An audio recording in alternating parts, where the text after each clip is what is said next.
यज्ञशाला में जाते समय आप अपनी यज्ञशाला को भूल गए। आप तो यज्ञशाला से एक नारियल की जोत के ऊपर आ गए। आप जोत को छोड़कर सिर्फ एक दीपक के ऊपर आ गए। आपने दीपक की परंपरा को छोड़कर सिर्फ और सिर्फ आप अगरबत्ती के ऊपर आ गए। आपने स्व का भाव छोड़ दिया। आपने धीरे धीरे संस्कृति को, आपने विदेशी संस्कृतियों को अपनाना शुरू कर दिया। उसी दिन से यह भारत का दुर्भाग्य हुआ। मैं आप माताओं से कहना चाहता हूँ, आप सभी युवाओं से कहना चाहता हूँ कि ये ऋषि मुनियों का देश है। ये पीर शांतिनाथ जी की धरती है। ये मुनि अगस्त्य की मुनि जी की धरती है। ये तो भारत का, ये तो भारत का भारत है। मैं आपसे सबसे ये निवेदन करना चाहता हूँ कि आप एक बार पुनः अपने वेदों की तरफ चलिए।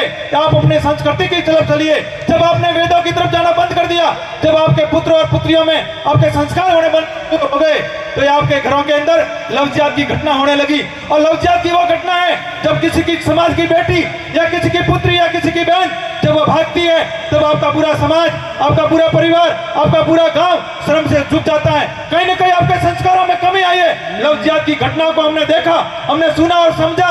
जब बेटियों से पूछा गया तो उन्होंने बेटियों ने कहा कि मैं कॉलेज में जाती हूँ, मैं स्कूल में जाती हूँ, और किसी मजहब की जो बेटी है वो मेरे एक सहेली है, वो मेरी दोस्त है, वो उनके घर पे लेकर जाती है और वो कहती है, उसकी माँ उनको समझाती है दूसरे मजहब के बारे में।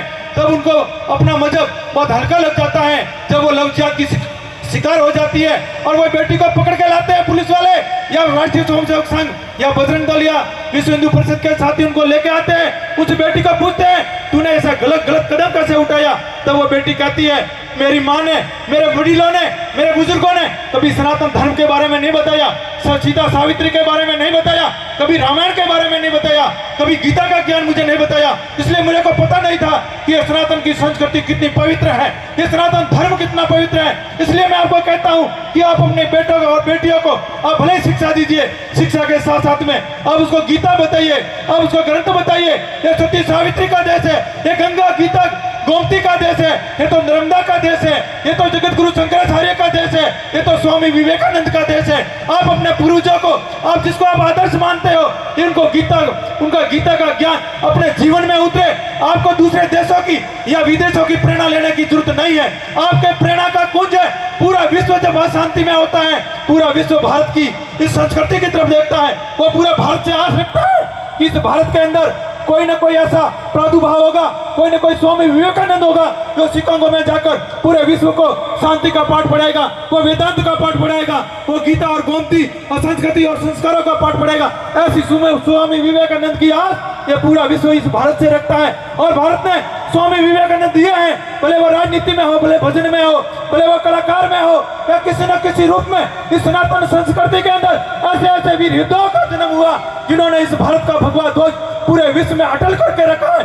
मैं आपको सबको कहता हूँ, इन बहन बेटियों को भी मैं कहता हूँ कि अपनी बेटियों के ऊपर अंकुश रखना, उसको गीता और गोमती का उनको बढ़िया संदेश देना, उनको गीता पढ़ाना, रानी पद्मिनी का, रानी सती का, रानी सावित्री का, माता सीता का, राधा का, उनको वो प्रेम करना। मैं बेटियों को कहता हूँ कि इस धरती के ऊपर आपने जन्म लिया है, आपका सच्चा मित्र आपकी माँ हो सकती है, आपका पिता हो सकता है। जो सोशल मीडिया के ऊपर आपको फ्रेंडशिप करता है, फिर आपको वो भगाने की कोशिश करता है, वो आपका दोस्त नहीं हो सकता, वो संस्कृति को बिगाड़ने की कोशिश करता है। इन माताओं को कहता हूँ और इन भाइयों को भी कहता हूँ, आप अपनी बहनों के ऊपर ध्यान नहीं दिया, अपने बेटों के ऊपर अगर ध्यान नहीं दिया तो आप पीर लाजला, आप मामा लाजला, अपना कुल लाजला, अपना समाज लाजला। और मैं वो कहना चाहूँ, आप आह्वान करो, आप हिंदू हो, आप सनातनी हो, आप कोई ना कोई संत भगत हो, कोई न कोई मठ परंपरा से जुड़ेड़ा हो, और मैं अपने कहना चाहूँ, अपने पूर्वजों को याद कीजिए और मुट्ठी बांधिए कि मैं हिंदू हूँ,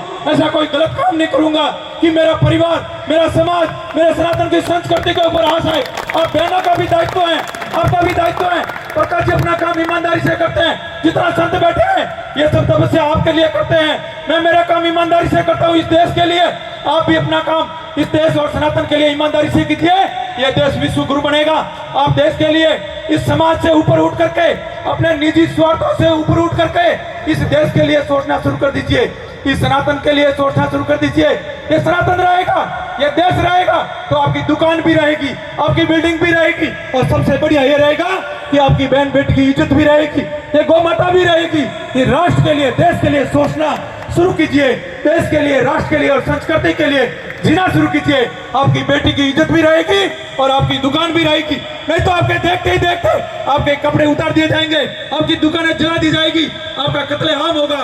इसलिए मैं आपको चेताने के लिए आया हूं कि आपके जीवन के अंदर ये आने वाले 10 साल 15 साल बड़े मुख्य है। आप अपनी बेटों की इज्जत बचाना चाहते हो, अगर गौ माता की रक्षा करना चाहते हो, आप अपनी दुकान और घर और मंदिर आप पर सब आबाद देखना चाहते हो, कि सनातन और देश के लिए जीना शुरू कीजिए। जय हिंद, जय भारत।